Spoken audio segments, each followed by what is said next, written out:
Welcome to Wise Beyond Bitcoin, your home for the crypto neo news, education, and opportunities. My name is Ryan. My name is Lucas. And of course, we've got the macro updates for you on the reg. And this is a follow-up on our macro updates because we kind of like talking about economics. That's one of the things you're going to get around here. We also talk about blockchain and crypto and the innovation opportunities, especially where those two collide. And blockchain, crypto, it's a new market. But it is just another market, and it's definitely connected and correlated with the market, the traditional financial markets, with the interest rates, with the access to liquidity. You're not going to invest in crypto if there's no money to invest at all. So this is a follow-up. What we're talking about is what can you expect if you're trying to understand what's happening in traditional markets and or the crypto markets. This will maybe help give you a better macro long-term perspective on maybe the future direction and how things will grow. And I say it's a follow-up because if you haven't checked out, we just did a video on the recent good news on the inflation numbers and what that means as far as the Fed raising rates. But we also talked about that raising interest rates by the Fed isn't the only action that the Fed can take to bring down inflation or to unwind itself, its stimulus, right? Unwind itself, right? And to correct the economy.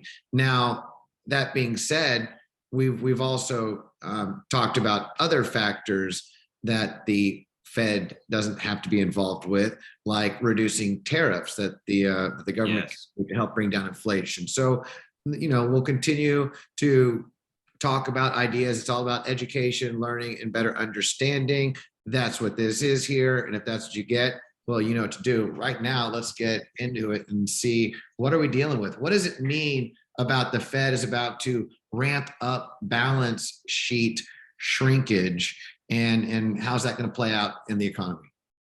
Yeah, well, that's a good question, right? So to understand the balance sheet shrinkage, I guess it makes sense to first start with the balance sheet growth, right? So we started with QE right after the 2007 housing crisis. The government came through and the Federal Reserve, the government spent a bunch of money bailing a bunch of businesses out, companies out, and the Fed made that possible by expanding the money supply on the one hand, and then buying up a lot of assets that were distressed on the other hand. So some of the assets they bought were mortgage-backed securities, others were treasuries, and it's a list of assets, but the mortgage-backed securities are the big one, as well as the treasuries.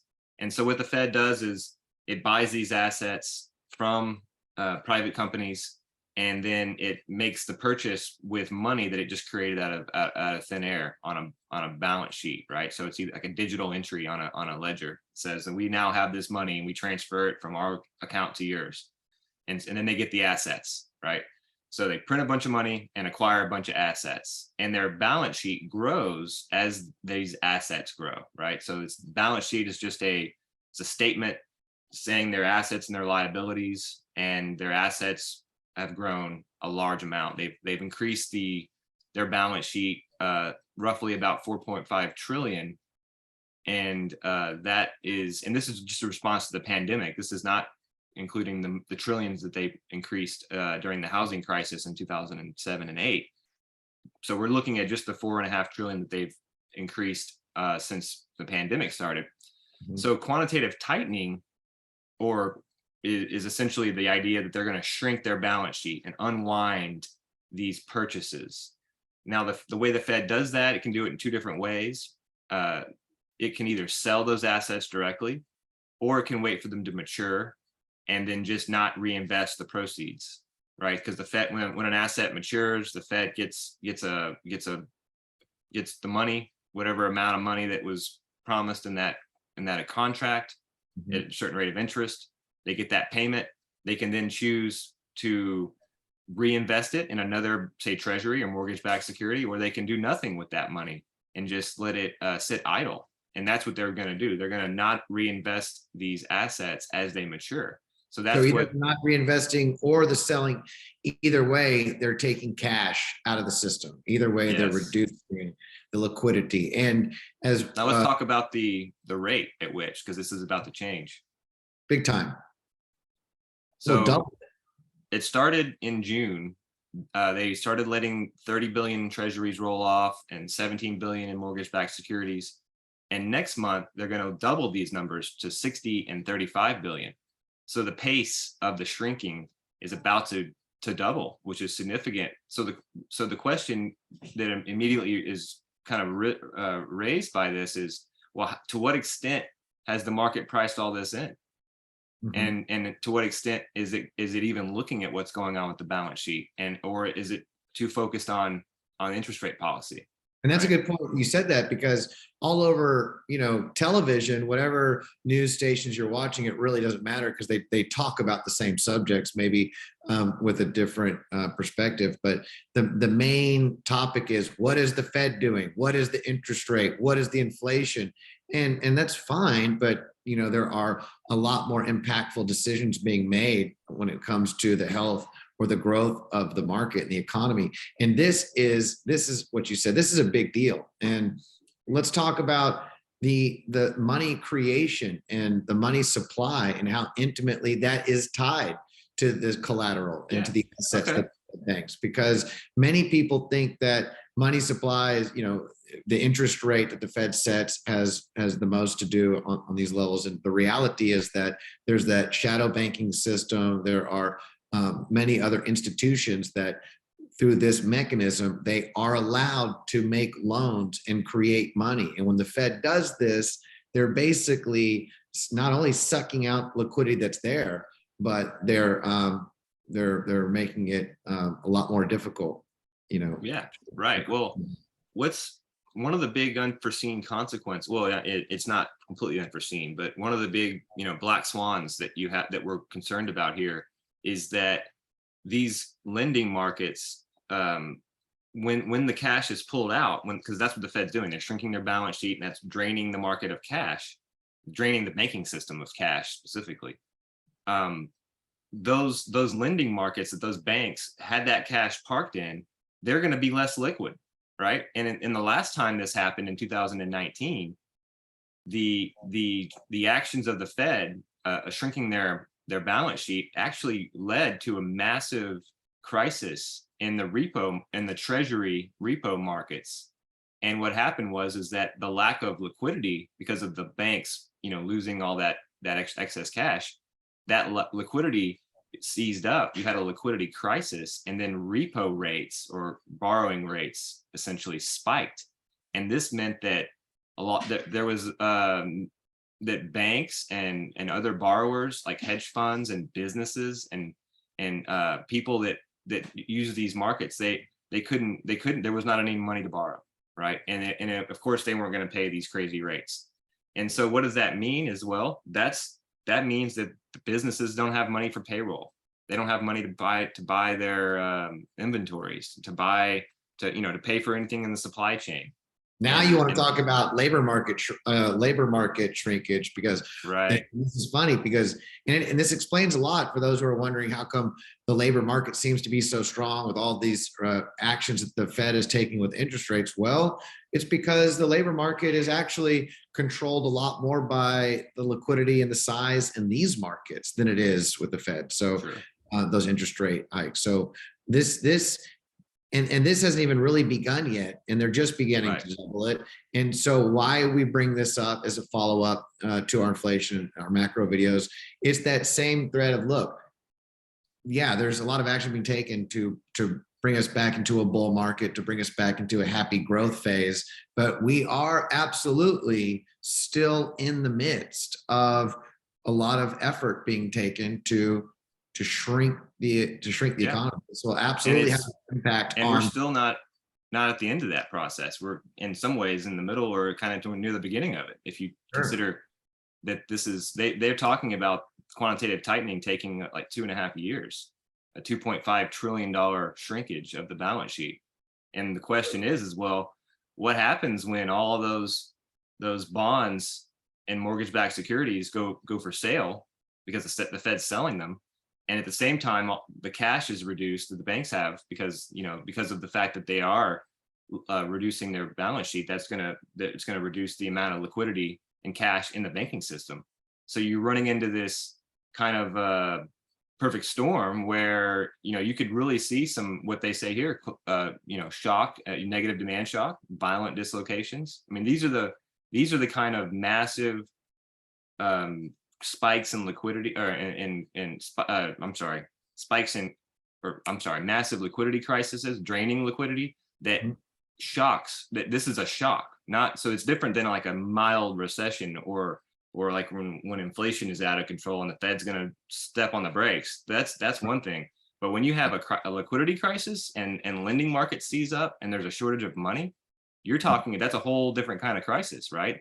This is such a big deal. I'm glad you mentioned that, because as much as we love to talk about blockchain and the innovations, and we do, where we met in our original passion is in understanding as much as we can the economy and the markets at large, and how they all work together. And so we'll continue to talk about these developments and learn from them so that we can share. But it's important to understand in perspective.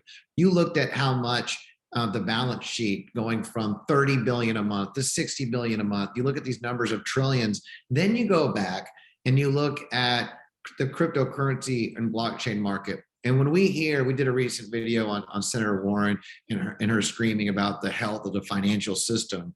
When you hear politicians or senators or people talking about blockchain and crypto you know, being some kind of a threat to the sanctity or the safety or the health of the financials, it's very misunderstood. Whoever might be saying that, they clearly do not understand the mechanics of the economy, how large blockchain and crypto is versus how large shadow banking industry is, and other areas of the economy. Because the reality is that we see blockchain go up when the markets go up, we see it go down when the markets go down. It's just a very young, thin, new market that's getting investment. But compared to the actions being taken here, I mean, you could see this scale. Yeah, this scale is so much larger that any problems, any recessions, depressions, even if Bitcoin itself were to turn out to have a bug in it and it was just to blow up and go into nothing. Turns out that technology didn't work and we were wrong. Time to go back to business. It wouldn't be devastating to the world at large. Like it wouldn't shut down major trade in nation. But this, on the other hand, this is everything. This is everything. This will control all the markets, crypto and blockchain included, will go down and plummet. So it's important. It's like when you hear people screaming about some random protocol on crypto or blockchain being illegal or being regulated or being monitored, when these things are new inventions that are barely even developed, it would be more important, I think, for people to focus on what's going on in the economy, and how we can stay on top of these actions. Because in understanding, because like you said in this article, rate hikes are one thing for the market to price in. A lot of how this market works is usually not easily priced in. So that's why they say a lot of the effects probably a lot of people have never even heard of repurchase agreements or reverse repurchase agreements. They don't know what the repo market even is. And, you know, and that's not a bad thing. I mean, it's very esoteric and it's not something talked about a lot. But to your point, yeah, this is a big deal. And this is way more important and way more consequential than, say, what happens with Luna Terra, which is massive in crypto, you know. But even the biggest crypto project blowing up is like a flea when next to an elephant, when you're looking at what this can do and what these markets mean, and how that's why it's how uncertain they are, and how much risk there is. That's why it's almost silly and insulting when you hear someone come out and scream about, we better do this in crypto now. We better hurry up and act and pass some kind of oversight or regulation because the health of the market depends upon it. When that's ridiculous. There's no way. What we really need to focus on is getting this under control, the repo market and the, you know, before we leave this and wrap the video up, I just wanted to note it. I just wanted to point out that, you know, look at the pace of change, the rate of change, how it went. You know, these are the holdings of banks, of treasuries and mortgage-backed securities. But just look at that insane steep climb in the balance sheet of these banks, Just from the and their pandemic. holdings just after the pandemic. And considering this is where most of their cash is parked right now, this excess money, when the Fed starts shrinking their balance sheet, these are the assets these are the asset markets, treasury agency securities. They're going to be wanting to, this is going to be very disruptive, right? This is where their money's parked at, and who knows what interest rates do for treasury bonds.